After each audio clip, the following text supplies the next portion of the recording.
I'm Suzanne Hamilton, Director of Ascension Counseling Center. You're watching Ascension Counseling Center's video newsletter, where we talk about the services we offer and how you can benefit from them. Thanks for joining us. Coming up in this episode, you'll meet Stacy House, licensed professional counselor and certified child-parent psychotherapist. If your child is displaying negative behavior, maybe having difficulties at school or at home, Stacy can help find out why and offer solutions to improve your child's behavior. We'll also hear from Courtney Brim, licensed professional counselor and state certified for substance abuse evaluations.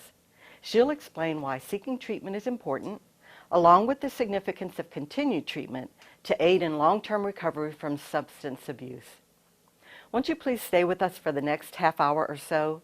Our newsletter begins right after this message. Ascension Parish, a parish steeped in tradition. It's a place where generations of families have continued to enjoy a lifestyle that centers on community living and community celebration. It's a place where we care about each other and we care about ourselves. For more than 50 years, the Ascension Counseling Center has continued the tradition of helping individuals and families change behaviors and change lives. The Ascension Counseling Center. Hello everyone, I'm Lisa Weber Curry, Manager of Clinical Services at Ascension Counseling Center. We're joined now by Stacy House, Licensed Professional Counselor and Certified Child-Parent Psychotherapist. Hello, Stacy. Hey, Lisa. How are you? Good. How are you this morning? Good. Thank you. It's good to be here. Great. Welcome to our video newsletter. And I have to tell you, I'm excited to hear you talk about your program. So let's get started. Thank you. I'm excited to be here. Like I said, I think this is some good things to talk about. Okay. So tell me a little bit about yourself. Okay. Like you said, my name is Stacy House, and I'm a licensed professional counselor. I went to Southeastern Louisiana University, and there I received my bachelor's and master's. Okay. I got my master's there in counselor education, and my focus was on marriage and family therapy. Great. Okay. From there, I did my internship at Child Advocacy Center, and I was able to work with children of all ages who had suffered from trauma or abuse, neglect, sexual abuse, all different things. And so I was able to get some really good experience there, and had some good things happen while I was there, some good experiences. Felt like I was able to help people in a good way. Great. And from there, I've been at Ascension Counseling Center now for over 5 years, and Wonderful. that's been awesome. I really enjoy it there, and I've had the privilege and the opportunity to work with a lot of different families and kids, and just lots of different experiences there. Great. So you've had an opportunity to put what you learned in your internship as well as school to work at Ascension Counseling Center. Absolutely. Absolutely. I've really grown Great. and been able to have lots of different experiences Great. there at Ascension Counseling Center.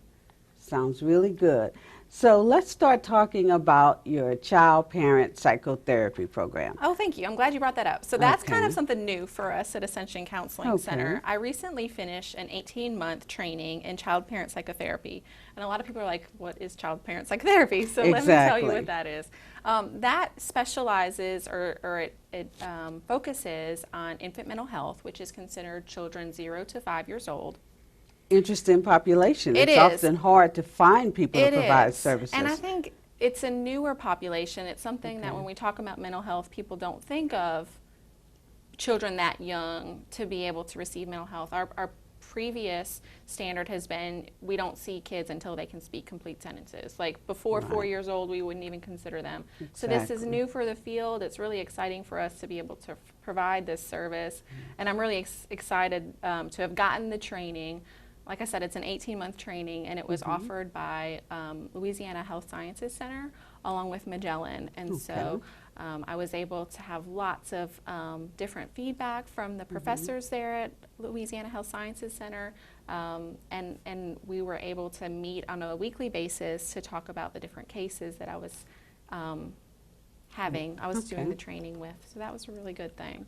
So it sounds like they really provided extensive training and support for you with this new program. Absolutely, absolutely. And now that I've completed the training, I feel like that support's still there. I've gotten a lot of resources, I've Great. learned a lot, but I still feel like because I was with them for so long, if I still had a problem, I could go to them and they would be able to guide me in the right direction with that. So it's a good thing.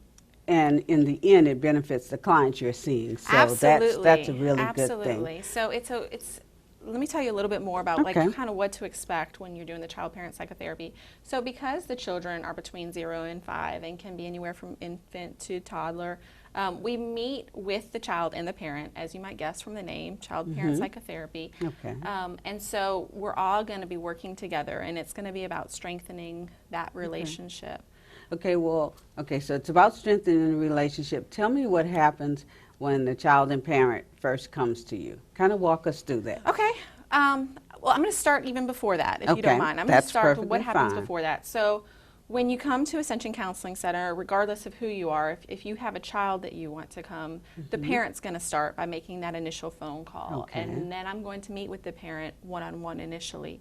And we're going to talk about what brings that parent into counseling. So that's the intake session. That's the with intake parent. session. So we're going to get Okay. a whole bunch of background information and find out what brought you here today. Okay. So some of the reasons that someone might come to counseling are things like if there's been some kind of trauma, if there's been domestic violence in the home that infant or child has witnessed, if there's been a loss of a parent, a loss of someone that was important to that child, if there has been, any significant trauma, and I think that's a code word that we talk about, trauma, Right. and that can encompass a lot of things, but any trauma or chaos, ongoing chaos that's happening in the home, those Okay. can be reasons that children in this category would come to therapy. So I'm going to meet with the parent. I'm going to talk about what's going on. Okay. What kind of behaviors is the child displaying? What kind of piques mom to know what's going on? So maybe it's that this 2-year-old isn't responding to mom anymore, or is having a negative response, isn't wanting to attach in a healthy way. And so we're going to talk about those things. And then from there, in the next session, the child is going to come, and the child and parent are going to work together, and I'm just going to kind of sit back. I'm going to watch that parent and the child interact and kind of find out what their strengths are, find out what's going well for the parent, but also hopefully get a chance to observe some of what mom's talking about or some of what dad's talking about. What are some of the things that they're struggling with? What are some of the behavior problems or patterns that we need to kind of grow and build upon and see how we can help that? So I would imagine being the parents coming in for the first session with my child, it must feel a little odd for them because initially you're not doing anything in their minds because they're playing and you're observing them. But just explain to our audience why that part is so important to the process. Absolutely. That's our baseline. Okay. That's what we kind of build our treatment plan off of. And so I always tell the parents, it is going to be uncomfortable, and it's uncomfortable for me too. It's very difficult for me as a counselor to sit back and not say, oh, look how cute, what are you doing? And, oh, that's such good encouragement, Mom. It's very difficult for me to sit back, and I'm sure it's much more difficult for the parent. But I try to tell them, this is a baseline.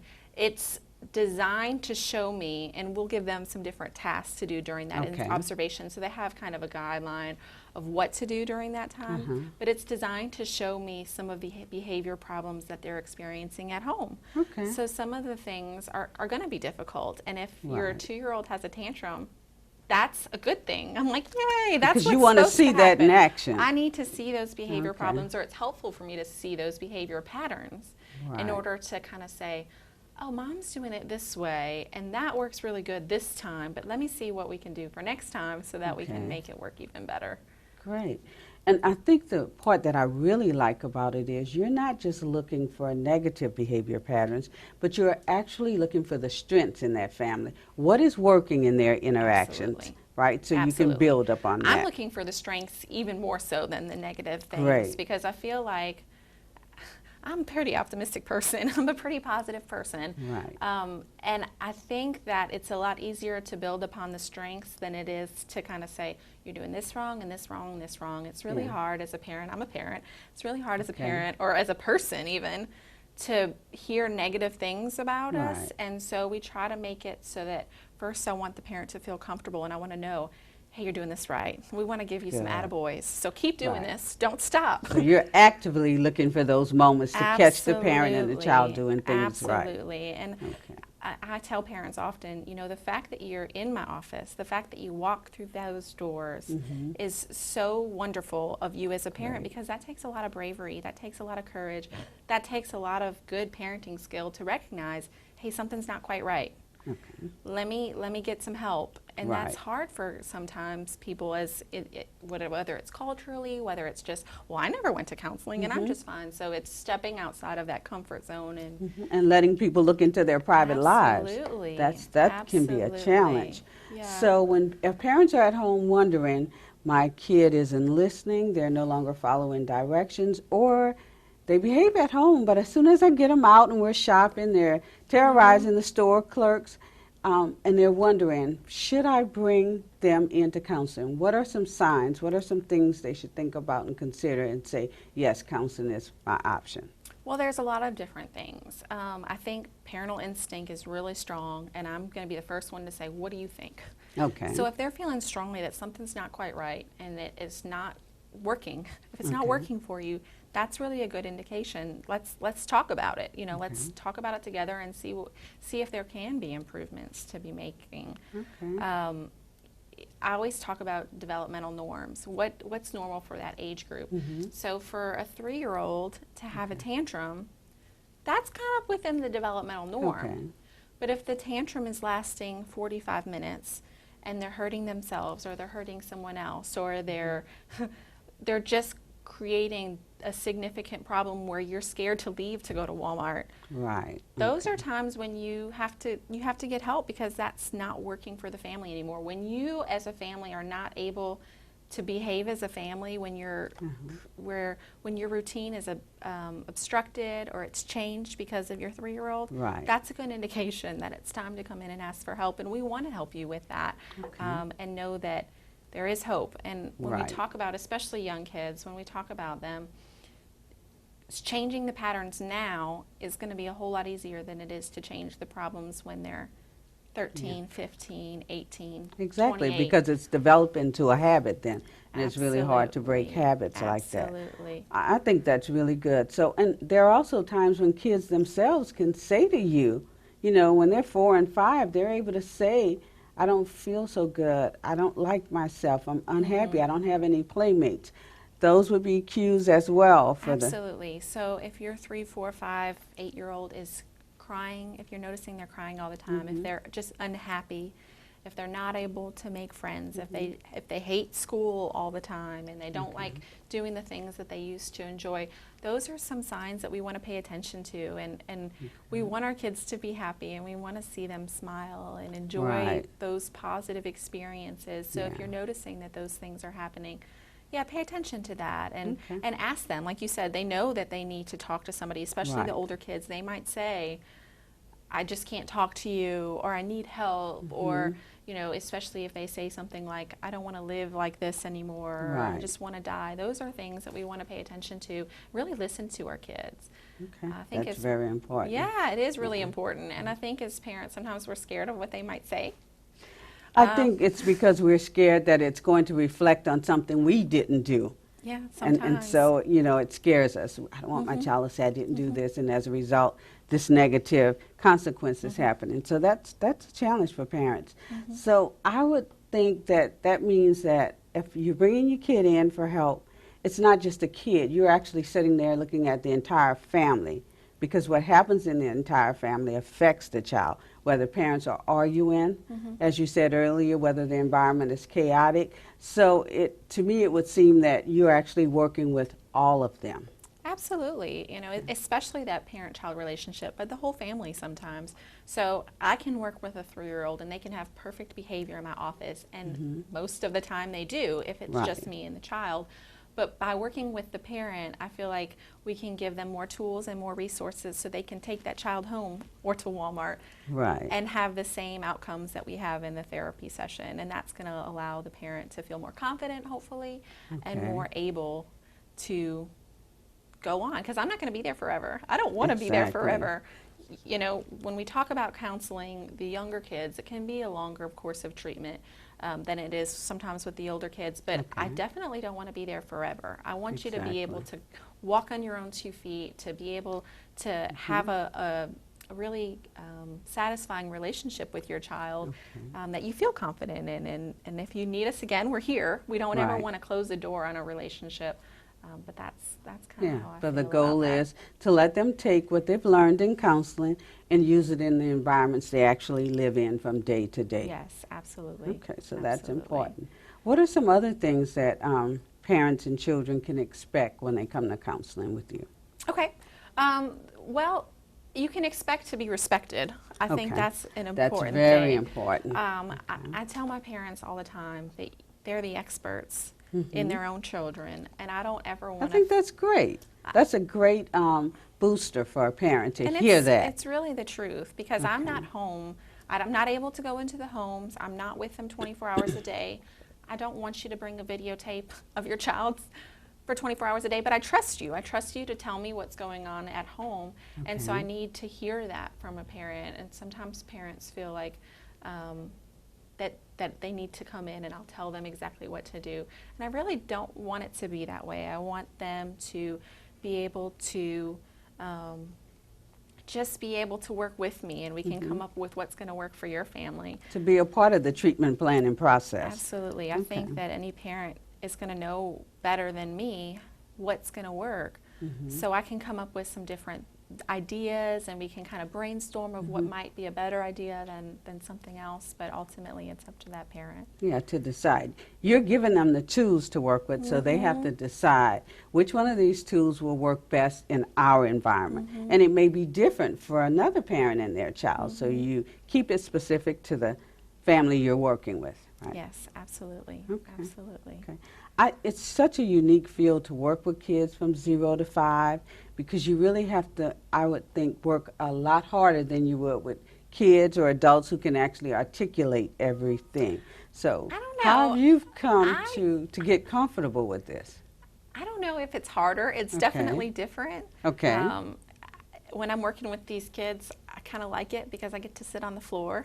Great. You know, I'm wearing... Then you're the perfect person to do this. So I'm wearing a dress today, but generally I don't, because I know that I get to sit on the floor with these kids, and I get to interact with them, I get to interact with the parents, and we kind of have some fun. You know? Get to play a little bit. We get to play a little bit. Not many people get to say that I painted today, or I colored today, or I'll come home sometimes and my husband says, why do you have marker all over your hands and arms? And it's because that's part of it. When you're working with young kids and even older kids, that's how they communicate, that's how they share, that's how you're going to get them to feel comfortable. So I think it's different, and but it sounds really fulfilling. It's fulfilling for me. It's what works. It was work for me.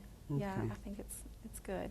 Good, good. I think that's really good, because people need to know you're not just going to have their kids sitting in a chair telling them you can't move, you can't behave, you have to behave, you can't do this. You're actually interacting with them and doing the fun things.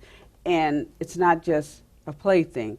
It's a way of learning what's going on with this child when they draw a picture or something. And parents can use that too. I'll tell parents, you know, play with your kids and talk to your kids. Don't be scared to do those things.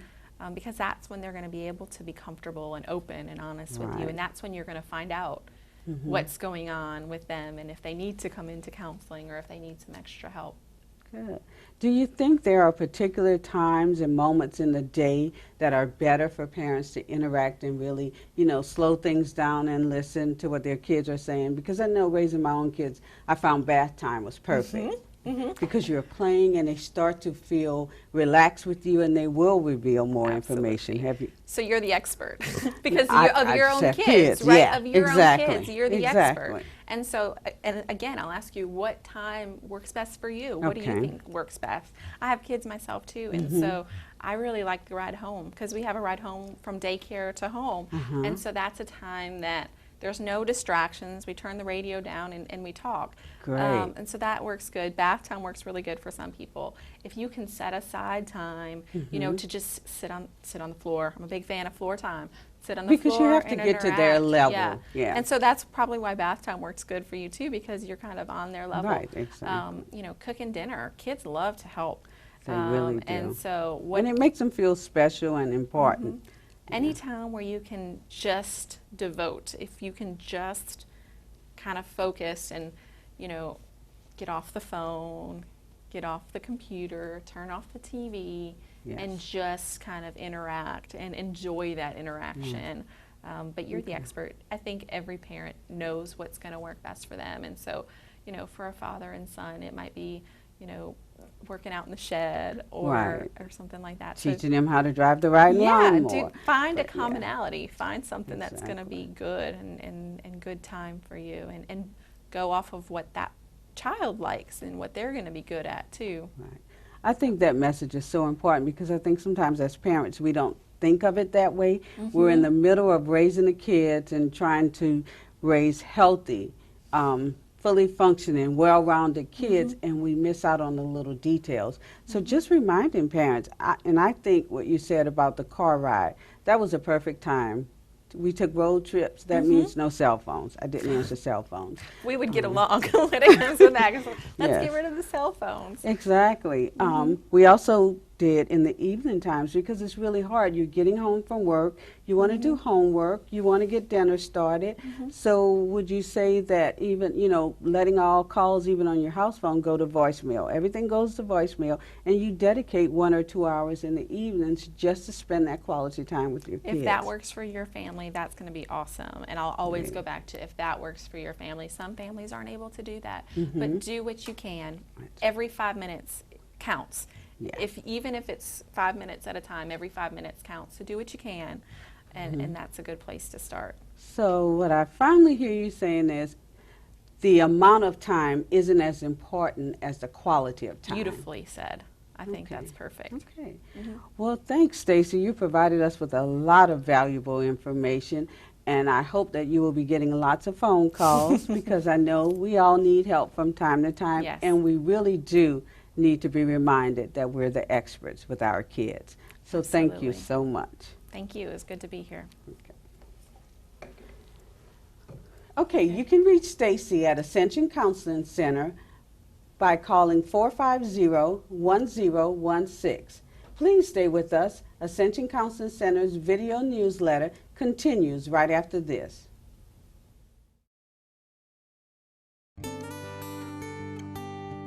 Everyone is different. You're having a really bad day and things don't look right. And you call the office and you say, I just don't know what to do anymore. I would tell you that that is not how it was meant to be. And it's not fair for you to go through life living a difficult life. But a lot of people that live in our parish don't realize that we're there or don't know that you don't have to have insurance to go there. You can go there and we work strictly on your income. You could pay $2 to come in and see a doctor, to see a therapist. We have an anxiety group. We have a parenting group. You would be very comfortable being there. You can come in and we can talk to you and we can comfort you. We can be friends. We can understand. We can listen to what your problems are and what has caused you to feel the way that you feel. In the end, you would be very pleased that you ended up there. I've said it once before, but I'll say it again. It's more fulfilling than anything else that job could possibly give me by seeing a patient or a child or an adult's life completely turned around.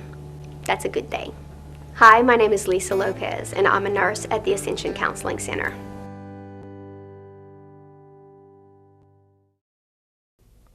Welcome back. We're joined now by Courtney Brim, licensed professional counselor and also state certified for substance abuse evaluations.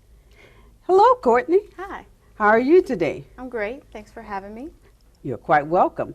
Welcome to our video newsletter. I hear there's some exciting news we'll start off with. You were recently married, is that correct? I was, so I have to always remember to say my new last name, Courtney Brim. Okay, well, congratulations. Thank you. Okay, so today we're going to talk about addiction and substance abuse. So let's get started. Tell us a little bit about yourself, what programs you offer, and then we'll talk more about substance abuse. Okay. Well, I'm Courtney Brim. I'm a licensed professional counselor.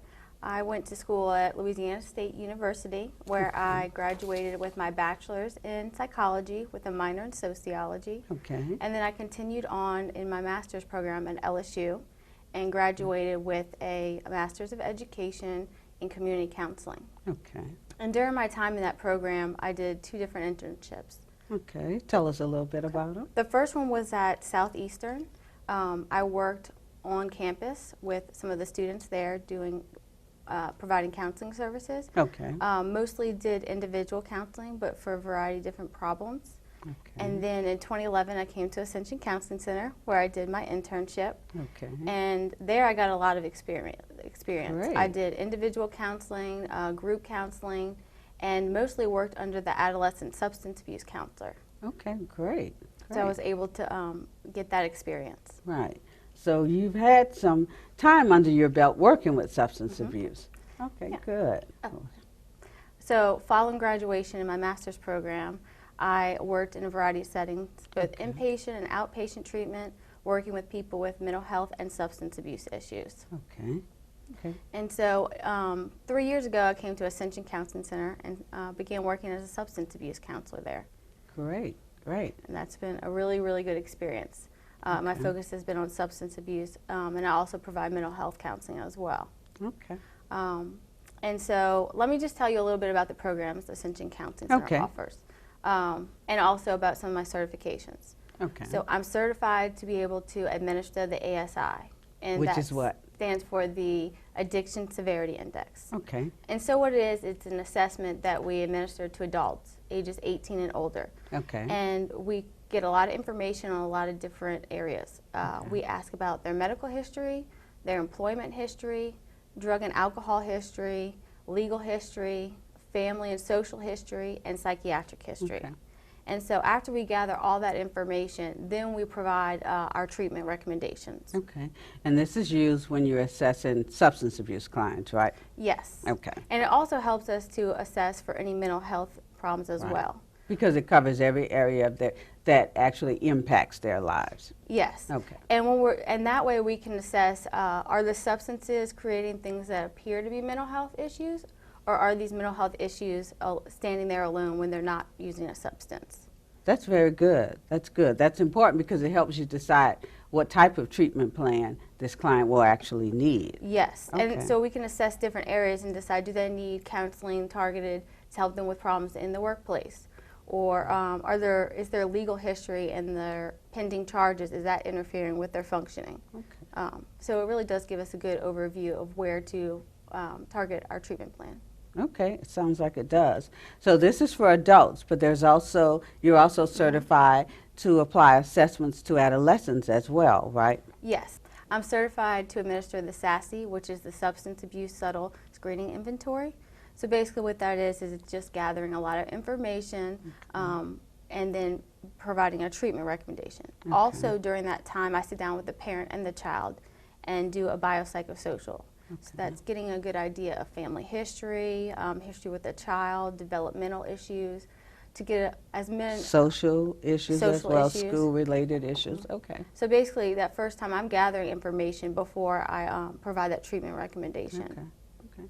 And that's important because to know where to go with your client, you need to know exactly what's going on with them. So I think those sound like two very good assessments to use.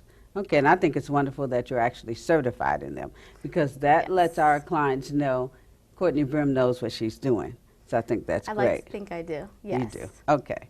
All right, so today we're going to talk about cross-addiction, right? Yes. Okay. One thing I do want to add is let me tell you about the programs. Okay. So after we provide the treatment recommendations, with adults we have 3 options. So the first one is the Outpatient Substance Abuse Treatment Program. Okay. And what that program is, a client would attend group 2 days a week, 2 hours each. Okay. And that will last for 16 weeks or 4 months. Okay. And after they complete that program, they leave with a certificate of completion. Okay. The next program we have is the Intensive Outpatient Substance Okay. Abuse Treatment. And what happens with that is the client gets 9 hours of contact. They are attending groups Monday through Thursday from 6 to 8 p.m. Okay. And on top of that, they're required to do 1 NA or AA meeting a week, and then Okay. they provide us with that documentation. Okay.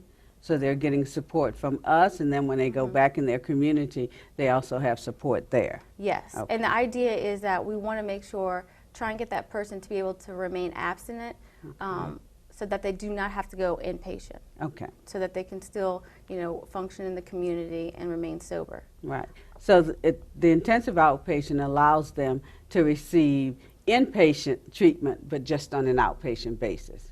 Yes. Okay. Okay. And so after that person, say, may be in there 4 to 6 weeks, we may reassess them to determine if we want to drop them down to outpatient level of care. Okay. They may be doing well, they're passing drug screens, and so now we know, okay, let's see if they can remain sober 2 days a week. Okay. And so then our third option is the Aftercare Program. Okay. And this program, someone would attend groups 1 day a week for 6 months. Okay. So this program is really, really good for people coming out of inpatient. They need some assistance with that transition. They got their 28 days clean, they've made a month, and now they're transitioning back into the community, into their old environments. Okay. And so our program helps them to establish long-term sobriety, try and get them to remain sober for 6 months following that inpatient hospitalization. Yeah. So it's a day-by-day, step-by-step process. And even though the client has changed from being inpatient for 28 days, their environment hasn't changed. So coming to Aftercare gives them the tools to cope effectively in their environment and not return back to illicit substance use. Yes. Okay. And when they're coming out of inpatient, some of them are returning to work, to their families, and that's a lot of changes, a lot of stress, and it's hard. Sometimes it is really hard to find time to have that support group. Okay. So we like to help, have that support for them. Once they get there, they usually say it's really nice to have people that can, hear me out and know what I'm going through, because the transition's a little bit more difficult than I expected. Right. Okay. Okay. Well, thanks for sharing information with us about the programs. So you ready to tell us about cross-addiction? Yes. Okay. So first, let me just mention addiction. So addiction's been defined as a chronic relapsing disorder. Okay. And what it is it's a dysfunction in the pleasure reward system. Okay. And I'm going to talk a little bit more about that as we get into cross-addiction. So to put cross-addiction simply, it's replacing one substance for another.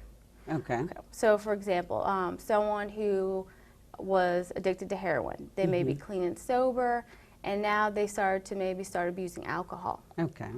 Okay, so maybe in their mind it's, I had problems with drugs, so I'm done with drugs, but I can socially drink.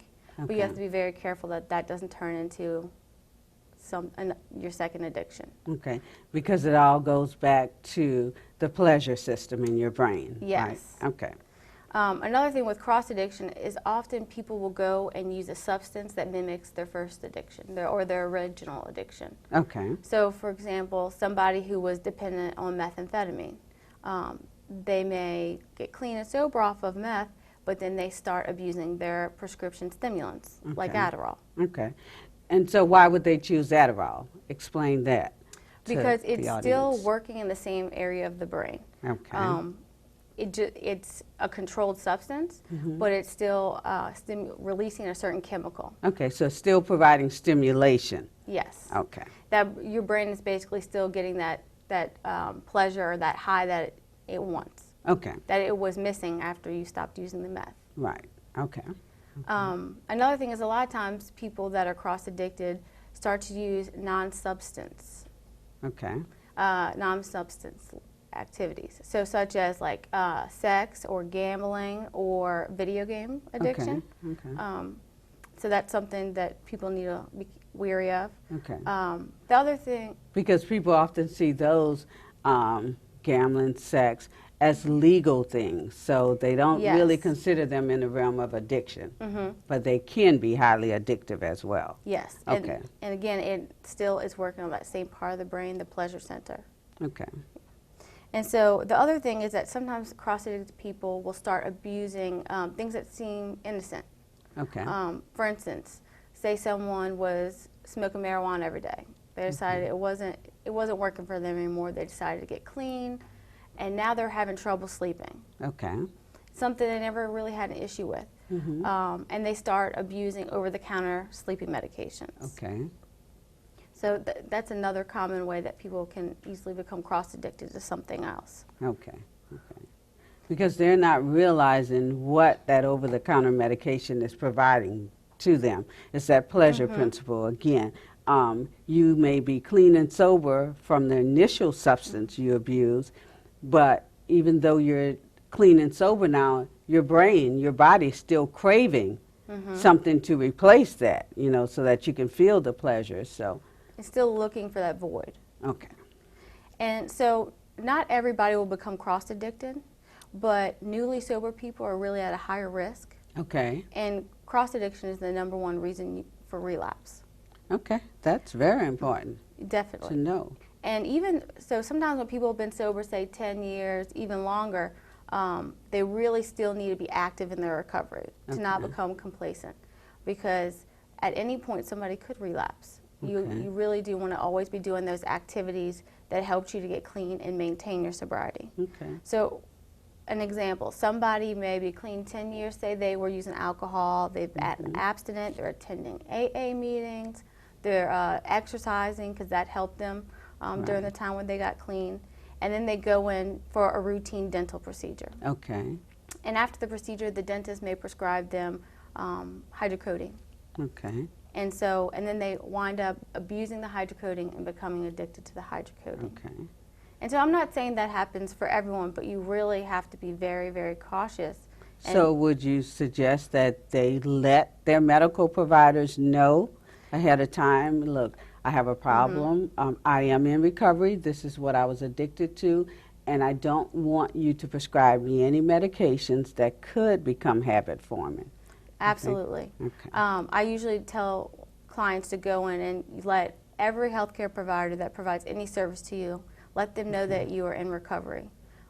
Let them, you know, sit down and have a conversation with them. Let them know how long you are using something and how long you've been in recovery, and let them know your recovery is important to you. Okay. Because sometimes we really do need to stress that. If you're seeing a primary doctor, they may not specialize in addiction or addiction medications or drugs. And sometimes primary doctors prescribe psychiatric medications. Yes. So regardless of what healthcare provider, whether it's a dentist, a pharmacist, an emergency room doctor, make sure you let them know that you're in recovery and it's important for you to maintain your sobriety. And that way you can sit down with your doctor and talk about, what are my options? Are there alternatives that I can try before trying medication? That's a great idea. A doctor may suggest relaxation, meditation. He may tell you to try acupuncture. Yeah. A lot of different things. Okay. Especially with anxiety and pain, sometimes they want to try other alternatives before going the route of medication. Okay. And you can make it clear if you're not interested in narcotic medication. Okay. So that I tell everybody, you really want to be proactive in your health care, regardless if you're in recovery or not. Exactly. And even though a doctor may recommend a medication, you still get a choice. Right. But I think the difficult challenge that some clients may face is not knowing which medications can be highly addictive. So would you say it would be a good idea for patients to do their research, have their information when they get to the doctor's office, and sometimes even bring a patient advocate with them, a family member or a close friend, to help them explain things if they have difficulty talking to their doctors? Definitely. If they feel like they won't be able to communicate what their expectations are in their treatment with the physician, then they should bring an advocate. If they feel like they may get in that situation and not let the doctor know, because they're not ready to say no to certain medications, then definitely bring an advocate. Okay. And if it becomes to where somebody has to have a procedure and prescribe a certain medication temporarily, they can have a trusted family member hold on to their medication and administer it, so that it is not being abused. Okay. Can you tell us why cross-addiction is so dangerous? And then from there, tell us about what are ways we can treat cross-addiction.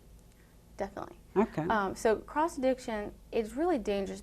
If you think about a scenario where somebody was using injecting heroin, or they were using cocaine, and now they traded with something that just seems to not be so bad, like gambling or sex or video games. Okay. So sometimes it's easy to minimize how severe something can be. Okay. So I say kind of look at it like this. are your activities or the substances you're using, are they interfering with your life socially, Okay. financially, emotionally? Does it affect you or a loved one in a negative way? Okay. You really, need to look at these certain things that may be warning signs. Right. For instance, are you hiding your use? Are you minimizing your use? Yeah. If you find yourself not really telling the whole truth, looking for those loopholes, Right. what would make, I would kind of look at it like this. Why do I feel the need to not disclose what's really going on? Right. That's Why do a I- clear sign that Yes. something really is going on. But oftentimes it's hard when you're in the middle of an addiction or even a cross addiction to recognize those things. So that's where it's really important for family to step in and let you know, or friends, this is what I'm seeing. Or as a client to ask family and friends, have you noticed a change in me? Because then they can give you the feedback that you can't see yourselves. Okay, so to kind of start to wrap up, tell us about ways that cross-addiction can be treated. Okay. So cross-addiction can be treated, first of all, you need to get treatment not only for the new addiction, but also for the original addiction. Interesting. Tell us why. Because whenever you do begin using a new substance, it also puts you at risk for going back to the original addiction. Okay. When we think about the pleasure reward system, what happens is when you use cocaine or chocolate, whatever gives you pleasure, it activates and releases a certain chemical, dopamine. Okay. And I look at that like the feel-good, happy juice. Yeah.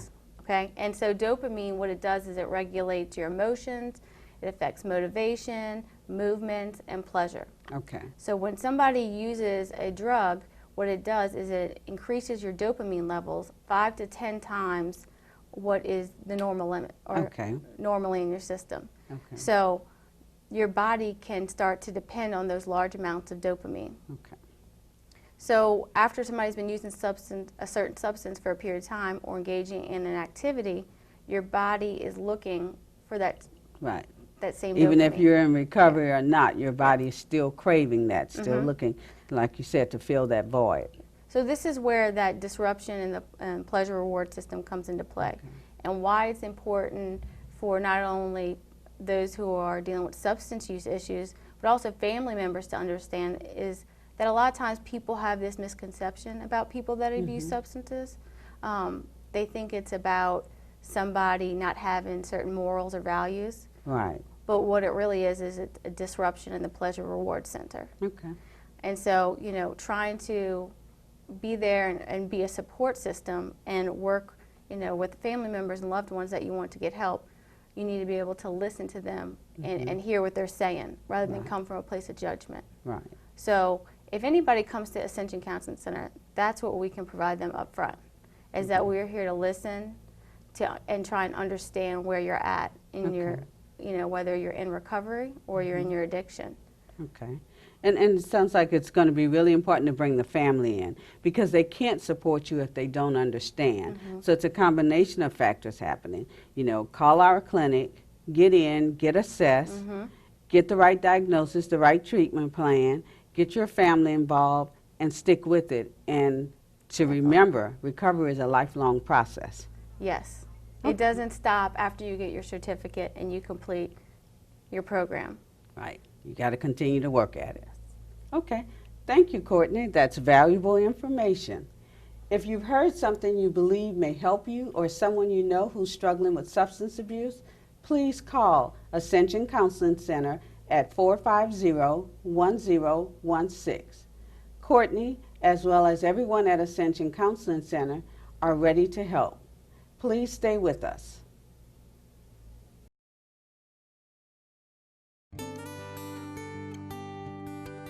We see a lot of children that are actually being raised by their grandparents.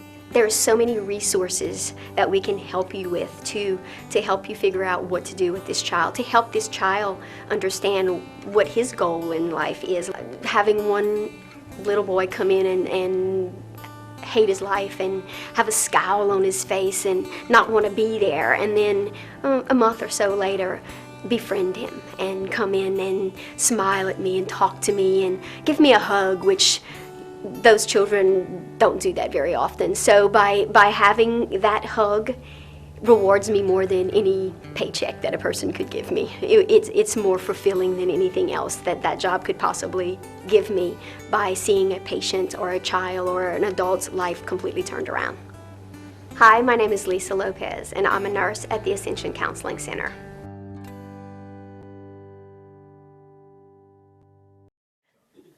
Thanks for spending your time with us for this episode of Ascension Counseling Center's video newsletter. You can catch replays of the program exclusively on Ascension 21 on the days and times listed on your screen, or anytime on Ascension 21's YouTube channel. We look forward to many more episodes where we talk about what's available at Ascension Counseling Center and how our programs can help change lives. Please join us next time. Our conversation will focus on the 5 love languages, and those are words of affirmation, quality time, receiving gifts, acts of service, and physical touch. Have you ever noticed that sometimes when you've done something really nice or loving for someone you care about, that they don't even seem to notice it or they don't appreciate it? And the reason is because you've done something nice that's in your love language and not theirs. And so what we'll do is learn what your partner's love language is so you can love them in the way they want to be loved, and we'll learn what your love language is so you can ask for what you need. Remember, Ascension Counseling Center is here by way of your support. We're a department of Ascension Parish government, and as such, we're all parish employees. We're funded by a 2-meal property tax millage, which means that $2 from every $1,000 you pay in taxes goes to support our agency, so we can provide free and low-cost mental health and substance abuse outpatient services to residents of Ascension. We have 2 locations, one in Gonzales at 1112 Ascension Complex Boulevard, off Worthy Road across from the courthouse and next door to the health unit, and one at 419 Memorial Drive in Donaldsonville, next door to Prevost Hospital. You can reach us at either location by calling 225-450-1016. You can also find us on the web at ascensionparish.net/MH and on Facebook at Ascension Counseling Center. Thanks for your support, and until next time, from everyone at Ascension Counseling Center, thank you for watching.